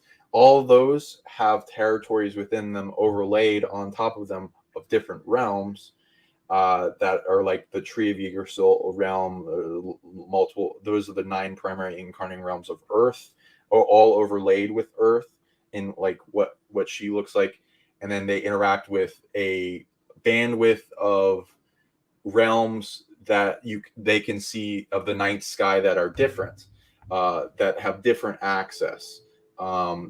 Like if you were in a different realm in Earth, you'd see a different realm version of like the planets in the solar system. Some of the planets, like the asteroid belt, that was a planet, has a different realm version of it that's still there. It was destroyed in this one, as an example. And so that's and so within those realms of territorial space, they have similar things that go on in the branching off timelines. That's what is being expressed mostly in these movies, is timelines that are close together to where they have different versions of the same person, but a little bit different. So those are usually only showing the comprising game of the realm of Earth and different timeline variations of choice points of all the members in them. And that's what I call the Temporalverse. And you can see a branching connection of that link to other territories that see each other as well. It depends, but it's all a branch, and they're all kind of separate from each other for quarantine reasons, to limit drama. Yeah, I was going to say, like, this particular, at least the first season and the second season, gets into that type of, they don't call it the Temporalverse, but it kind of gets into that related to fungi, because they're actually able to, and you think about like what a mycelium network might look like, or a patch of mushrooms everywhere. But basically the Enterprise, the Starship Enterprise, they've created this special type of technology that allows them to not only travel anywhere in the universe, like literally instantaneously, but also other universes. And it's all connected by this fungus network that they discover by accident, of course. So that concept starts to go really deep. So I started watching this. I remember you talked to me about the temporal verse, and I'm like, oh my God. So the way that the fungus and the mushrooms work could be a reflection of that. And then, of course, they also explore the concept of having different versions of ourselves. It's usually, they're in this particular series, they're talking about two different universes. And like there's the one actor who's from Everything Everywhere All at Once. She's also, at the beginning, she's the captain of one of these versions of this ship. And in another universe, she plays like the I don't want to call her the evil, but the Empress, and she's like a completely different personality. In one universe, she's loving, almost like a mother figure, and the other one, she's very strict, and you must obey what the Empress says. So they explain that, and yeah. So I don't know if there's anything else you wanted to add about the whole concept of the mycelium network and spores and that type of thing, about almost like a brain chemistry, because sometimes when you look at a map it almost looks like you're looking at a map of like neurons of someone's brain. So what do you have to add to that, Sean? Yeah, thanks for bringing that up. And I love the actors have like a nice rabbit hole of movies that like are linked to each other, and like common themes with their expression and what they want to bring out and affect the world and what get people thinking. The woman that's in Doctor Strange, his would-be girlfriend that he's never successful with, is in a lot of time travel movies, and she's like very, like, when I look for like movies that are very time travel influenced, a lot of time travel movies are like way up there, of course, and she's very timeline influenced. She's also in the Time Traveler's Wife or something, and a few other timeline movies. But yeah, that so with mycelium, there, what do you know about the mythos of mushrooms? Before I Tell go, me. I don't know that much about the mythos of mushrooms. there's a lot going into it, but like I forget all. There's like books about it with like scientists like diving into the lore and their connection with Fae and like the fairy rings and like opening up portals and like a collective consciousness of a big brain and the soil. Like the plants need it, and it there's like a mushroom guy that's he's bringing out like concepts that could end the whole pesticide thing, but like big pharma and Monsanto is censoring him, and like some of the mushrooms have like cures for a lot of illnesses and cancers, and there's especially the ones that grow on trees. They can they can solve so many problems health wise, and there are so many types of mushrooms. Besides like them connecting to Fey consciousness, the fates, the cause and effect beings of higher dimensions, they link to their own brain of consciousness that expands around the planet. And like the biggest organism on the planet is a mushroom mycelium growth under the ground, and I want to work with that magic when I get there. But there it also talks about that science has found mushroom spores in space, so it seems, and far away from space, so it seems they travel long distances, and it's like they could be seated here, they could be older than the earth. They're and they survive through atmospheric like re-entry, so they're like seeding multiple planets. This is one of the forms of life that is abundant for sure everywhere, and seeing as they're a collective consciousness that can share information between them, this gives credence to that concept in Star Trek of being use that to map the universe or the galaxy and then travel back and forward to it. And it's like a giant brain. It's like Avatar, that root network that communicates between the plants through everything when you see it. And what they do to our brain too, like people have interacted with mushrooms in different ways. They can create whole new neural pathways in our brain to open up awareness, different states of consciousness, different perceptions, visions, being able to see in different realities. There's a certain amount of time that it opens you up to that. And then like that, it's like this hourglass that in consciousness that opens up during that time. And when you come down from the trip, I recommend people try to keep that hourglass thing that's expanded from closing all the way, so that they keep a larger amount of that knowingness intact by the time they re-enter their regular state of consciousness, and it sticks with them. Yeah, it almost seems to me too that when someone ingests mushrooms, let's call them magic mushrooms, and they're able to see more things, so to speak, it's almost like your frequency, like the mushrooms are changing the frequency that you're vibrating at. And all of a sudden, these things that may have been invisible to you at a higher frequency bandwidth, all of a sudden you can see these things and have experiences with them. So yes, so there's so many interconnections related to all this and how reality works. It's like really super fascinating. But of course, like everyone, caution, we're not advocating the use of, psychedelics. But if someone were to experiment, just make sure you do it like with people that you trust, you're in a good environment. Usually the daytime is best, like maybe not Halloween, maybe not around pumpkins. The sun out. Exactly. You can always flip a bad trip into a positive trip. The bad trips are usually when the mushroom teacher is either showing you something that you need to get past to overcome, because once you overcome it, you get a huge, nice, powerful experience because you just transmuted that shadow aspect of yourself into power. It wants to show you shadow work, which is facing a dark aspect of yourself and giving it love and healing it and or letting it go. So you transmute it, or the art of letting go. And a lot of people that have bad trips can't let things go, or think of a loving detachment kind of bubble that's coming out of your heart and getting that stronger and stronger. And if you're having a bad trip, always hug yourself, cultivate self-love.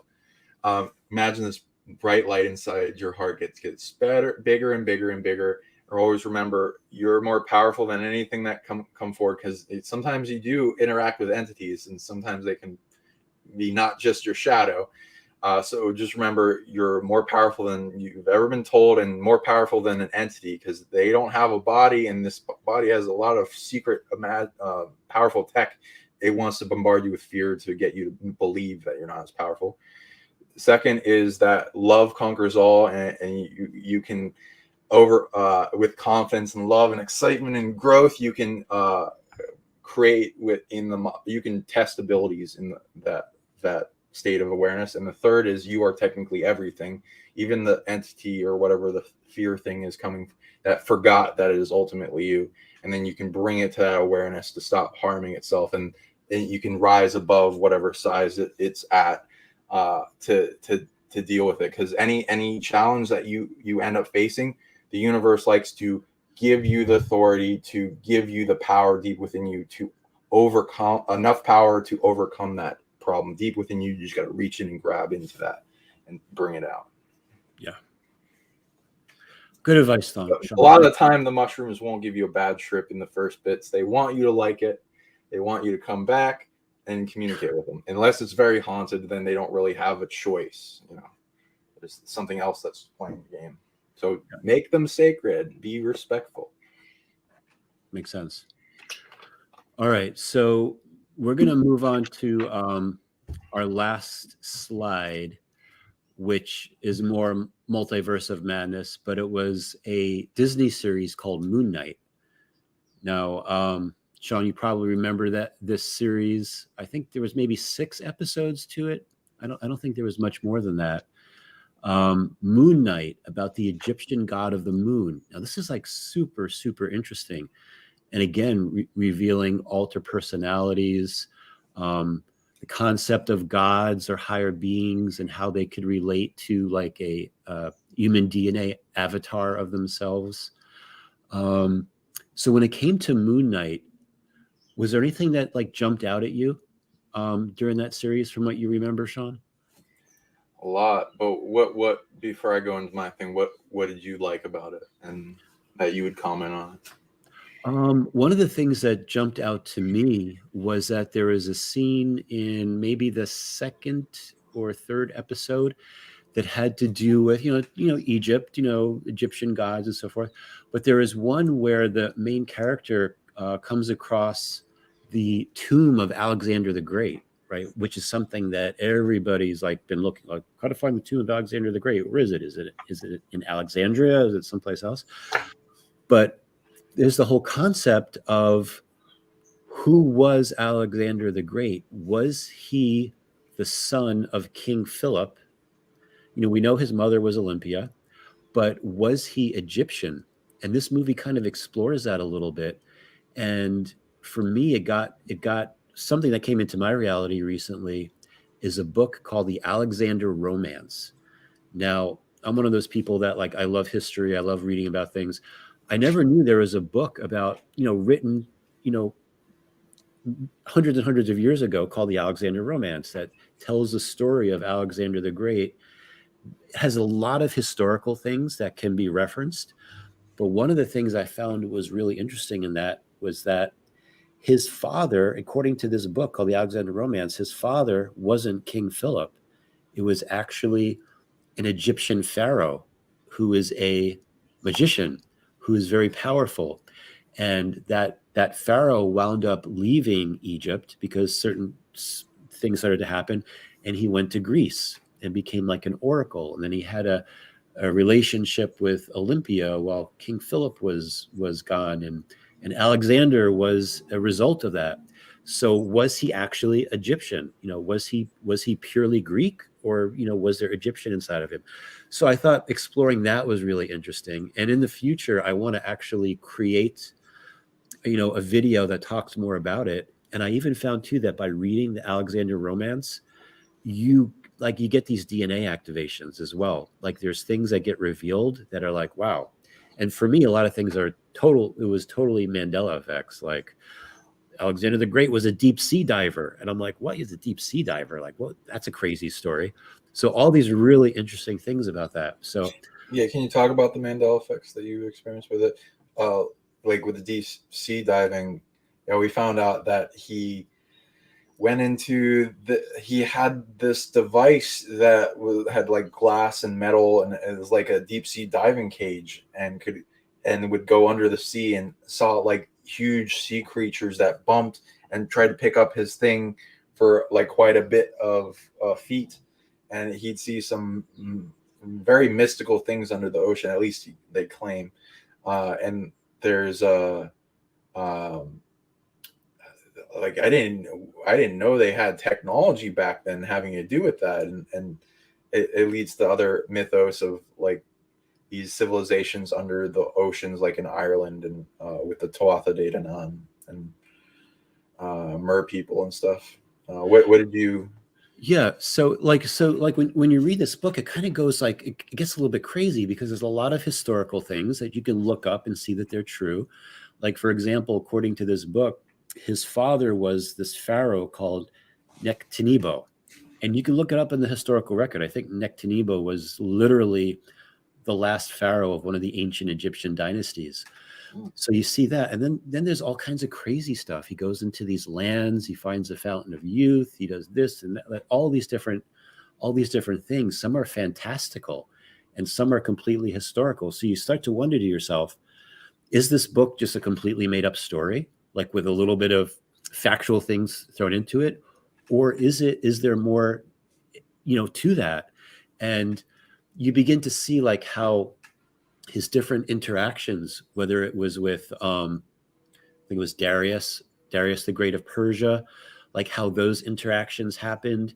And it's just, it gets really, really interesting really fast. So yeah, there's not too much I want to say about it quite yet. I actually want to read it a second time and maybe a third time and take some good notes. But I found that super interesting. And then when I was watching the Moon Knight series, and I'm like, oh my God, like they're talking about how he could have, like Alexander the Great could have been Egyptian, and they wind up finding where his tomb is and that type of a thing. So all these things start to become interrelated, which I found to be really fascinating. Do you have a slide about like Alexander's daughter, or can you talk about them? Yeah. So I still have to like gather a little bit more research, but there is a story about how in one of the, so Alexander would take his armies through different lands, and one of the lands that he went to, he had a chef, and the chef wound up, he was preparing food for everyone, and a dead fish fell into this fountain, and all of a sudden the fish came to life. So the chef was like, oh my God, this must be the fountain of youth. So he wound up drinking some of the water, and he gave some of the water, I believe, I could have this wrong, to Alexander's, that he had like a daughter at that time. So now Alexander didn't have any of the water himself. So, but what wound up happening was, according to the book, when Alexander found out about this, he got upset with the chef, and there was a situation with the daughter, and the daughter wound up being exiled, and because she wouldn't die, and then that's a whole story. And then the chef wound up being thrown into the ocean, and because he couldn't die, he became like a mer person. Like there was some kind of a millstone that was tied to him, and so the story goes really, it gets really interesting. It should be a movie or something at some point. But yeah, so I found that whole thing really, really interesting, and I want to definitely dig deeper into it for sure. I hope whoever makes that or whatever Hollywood might be afraid to touch it, but like, do you think that it's possible, possibly there be an immortal Alexander's the Great's daughter roaming the planet, and what could they be doing now? What would Alexander the Great daughter want to do with their life? It's not like they're like imprisoned or anything, like, or tied to a stone under the ocean. Unfortunately, Exactly. And is that guy still alive? And then they probably be very wealthy and faking their death, or pretending to be their next in line while accumulating their wealth. So something to look out for the secret immortals walking the planet. Yeah, exactly. Could that be? Is that possible? So yeah, it's just very, if anything else, it's fun. It's fun to look at these types of things. But yeah, could that be? Could there be relatives of him still alive, wandering around the planet and so forth? Yeah, is it How how about you guys? Go ahead. Sorry. No, you go ahead. How about you guys in the chat? Is Alexander the Great's having a mortal daughter and a Mandela effect for you?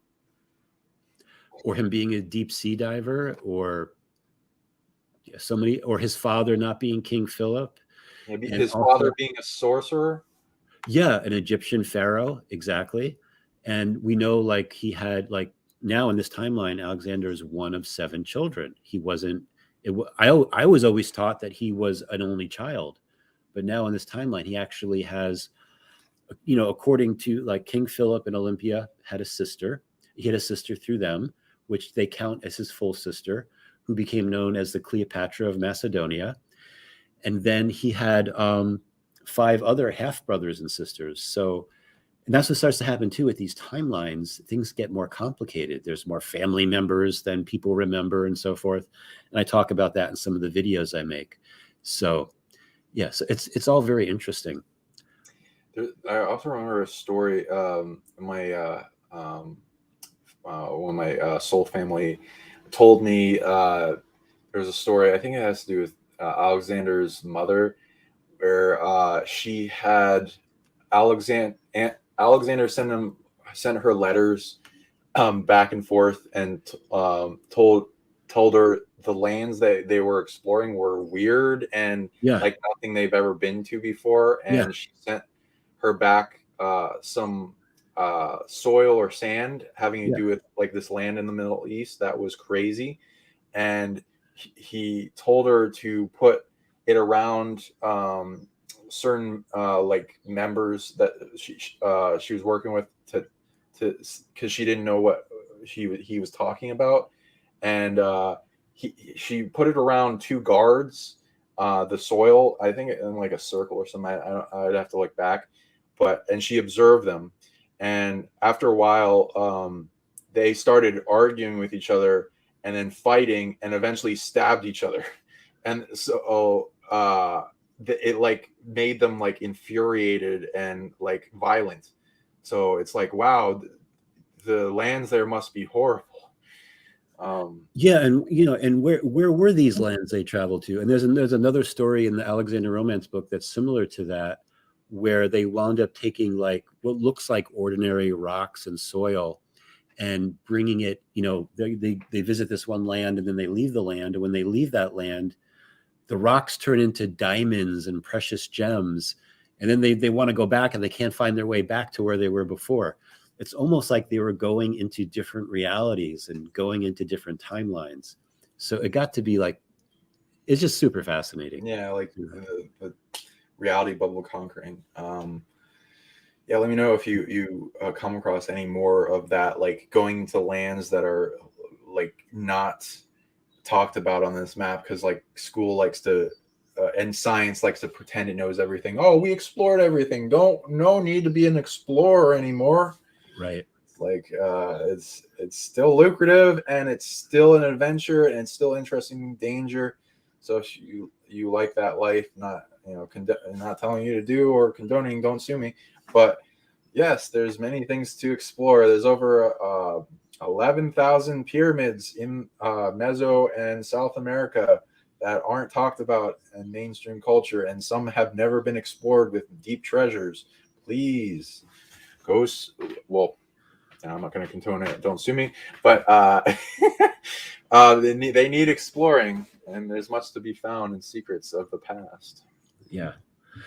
Yeah. So again, Moon Knight was exposing all these different things. The series starts off about how he has to chain himself when he goes to sleep, which I thought that whole concept was really interesting, because he would like have different types of realities and so forth that he would visit. And yeah, so it was, again, it's one of those things that I find really, revealing in a lot of different ways. Every day I wake up. Yeah. Yeah, and they went really well into explaining alters and stuff, and like the dissociative identity disorder, and this interesting thing of having multiple of consciousnesses in one body, or which there's discrepancies, and I would say that I've personally experienced it, and I know it's real, but the amount of there's a movement on TikTok that's trying to make it like fashionable, and then more people are trying to say they have it. So I'd say there's a lot of people that are faking mental illnesses, unfortunately. But I'm glad it's coming out at least. But dissociative identity disorder, where you forget, that's more rare. It's more common to have like trauma alter kind of like shifts of personality that have different programming, different survival mechanisms, and trauma and different emotional personalities that like switch out, but they don't usually stop from knowing what the rest are doing. So yeah, but this one goes into DID pretty well, and also that god is a real Egyptian god, the moon, the god of the moon. And they go into divine possession, which is talked about in Wicca and witchcraft, and like going into or like religions in Indonesia and South America and stuff. And shamans they'll invoke a deity or a spirit to be a part of them, and then they gain some of its abilities. And awareness and have it like work through them. And I've witnessed ceremonies where witches would do this and call in a god or goddess, and then have it possess them temporarily while it grants graces and gifts to the person and the beings in the ceremony. And they call this you forming a relationship with a deity, or they recommend working with your higher self or your source and calling it in your divine version of yourself, whatever, greater self, all that, and bringing in, forming your godhead in the invocation. And if this like deals with conjuration witches, like beings working with spirits, it recommends you form that divine connection with either a version of yourself or a deity of, that likes you. I recommend working with ones that have deep feelings of parental care for you, like that would fall on a grenade for you, which depending on like what you've done in your soul history would be who your divine mother and divine father figure would be. And it might be a version of you, or it might be like a parent of the past, or somebody that really cares about you for some reason, and you can like read into that. And some of them are deities that are known, and some of them aren't, and you'll have to like tune into that. But they recommend working with that before you do any other types of evocation or other types of magic, which that can go dark very quickly if you don't have that. And then that becoming an avatar for God. What do you think of that? Yeah, that's a fascinating subject. And it's funny, like when you're watching this show too, you're seeing about how like, all these gods have all these conflicts with each other, and then they have avatars, and they're using the avatars against each other and all these different things. So yeah, almost like these gods and goddesses have made a mess of things, to be honest with you. So yeah, and is it possible? Can they have an avatar? Exactly, in a human form? And do they have just one, or would they have multiple ones? So again, interesting concepts to explore. Yeah, and they had like a secret room of the gods in the Great Pyramid, which I thought was interesting because we just get the weird see-through images that may or may not be true of the pyramid. And we went to the pyramid's cavity. I actually fell asleep in it and like had a lot of spiritual effects that happened to me afterwards, and upgrades that I read into from that, and it has some cool technology in it that I'm still interacting with. Is that they had a room in Giza at the like, was it the Queen's? Which yeah, you remember when we were in there? Yeah, the Queen's. Was it the Queen's chamber? Yeah, I think so. The one with the sarcophagus thing, yeah, or yeah. the Stargate. What I'm calling the Stargate, where it actually has a different like step levels inside of it. It was like an indentation into the wall. The sarcophagus, I think. Yeah. And yeah, that was lovely. So I'd recommend going there. Then they had this secret room, and all the avatars of the gods showed up, and they had like Hathor. There was some nice looking person, and then I think Horus, or whatever the main guy was like a business CEO. So that was interesting. That was interesting. And they also went into sealing negative gods into stone, which I've heard of sealing gods, and I've tracked back some old deities that are suspiciously quiet when I like try to look into them, and some of them have been sealed, some of them have been killed, some of them have been devoured or captured. It's very interesting what some of these overpowered dark sorcerers try to do. Some of the I track back, try to summon deities or demons or stuff, and then they try to capture part of them, and that got summoned, and then put them in a little box or object or ring, or force possess themselves, which is stupid, but whatever. These people and they want power, and they're not for some reason their fear senses giving them indications of danger of that, but whatever. They're possessed. They're probably already possessed by multiple other things already and insane. So, they're gonna do that. But yeah, the stone statue things, I thought that was interesting. What did you think of that the crocodile goddess? The crocodile goddess. Oh, you mean the hippo?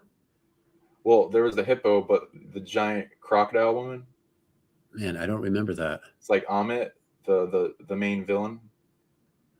Oh, okay. Who they were trying to resurrect? Yeah. So there's so many different layers to that, and like the hippo goddess that had the ship that would take people between the different I'm not sure what the right word is. Reeds and like the different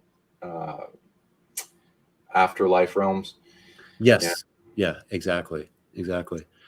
Yeah, it just explores so many different things about Egyptian mythology and so forth, and what's real, what's not real, what's reality, what's a Mandela effect, what's a hologram, all these different types of things. Like, what is this that we're in right now, right? So it's really interesting. And the guy used interesting language as like to know that, I forget the exact wording, but it's like to know the truth that the gods walk among us. And then they're in they're in bodies, and it's like, that goes into what we've also looked at in that show American Gods, where a lot of them like to incarnate parts of themselves in human beings, and I've seen many of them, and a lot of these gods are like galaxies of consciousness in a body, so it's not just like one. So it gets very complicated, and I've actually had a lot of clients that think they're like gods and stuff. Sometimes they're right, sometimes it's more complicated because it's a collective of multiple beings, and they might share a branching with of previous incarnations with one of the spirits in their collective, and they had the spirit come to them and asking them to integrate the part of themselves, and like, oh, I must be this being. So sometimes it's true, sometimes it's not. Sometimes it's complicated. So just so you know, if you're feeling into that, just know it's good to integrate and like learn about that and learn and going to your divinity path. Just know that you're probably not the only one. Gods have ego too. The God complex. Lots of ego going on in that show for sure. Yeah, and did you get triggered? I got triggered because they did a pretty good rendering of crocodile humanoids, in like the anamorphic forms, and I've tracked back that they're one of their actual ET race, in some in Inner Earth, but yeah, that was pretty triggery. So I want in the comments if any of that triggered you, and I'll have to like look into the hippo thing, but I think she became very popular, and there's like stuffed animals about the hippo goddess now, and they did pretty well with that. Good show. Yeah, it was a good show too, and some of that too reminds me of like visions that I would see, and I would see visions of these different types of beings, and one was like a crocodile person, and I remember like seeing the vision, and this being had like a cloak on, and all I could tell was there was something long in front of it, and I'm looking at it, and he's like talking and making all these gestures, and then he looks at me and pulls his cloak back, and I'm like, crocodile man, like what? So these type of things are like all like super interesting. Yeah, and they had that levitating scarab, so that like talked a little bit of soft closure on the secret of levitation, like you've done with shows. Oh yeah, exactly. Like anti-gravity, yeah. And it was a compass that pointed to a specific place of power, and that was like the tomb of Alexander the Great. So wonder if that can exist. Oh, and what they had these weird invisible jackal werewolf things, and it's like, oh, could there be? Because what the main character could only see them, but it like could run into objects and displace things, and but nobody else saw it. Could that exist? Yeah. Yeah. So with that, I mean, we've said a lot, and we've like talked about all these different subjects. We've covered these movies, we covered teeth, we're kind of all over the place, as we normally do in these shows. We're a little bit all over the place, but it's fun. It's like putting these ideas together, and then there could be other things that happen in our lives where we experience something or we see something and it triggers something else to help us connect more dots. So a lot of these things that we talk about might seem to be a little bit random, but there could be other things that happen in our lives that help us like appreciate, like, wow, like I remember like learning about this and now this has happened, and now like, oh, now this makes more sense for, you know, whatever it could be. So I appreciate having these crazy conversations with you, Sean. Yeah, it's fun. Yeah. At any point, we can choose the difference between fear and love and how that affects the timeline. Go forth and make the best timeline. Be your greatest self, and you will manifest your dreams and make this world a better place. Thank you for coming on. Please spread and share this information as many people as possible. The more you share, the more we'll do. And suggest in the comments what kind of shows you want to see or soft disclosure episodes you want to go into. Is there any people that you're looking for in business, by the way, to do business with?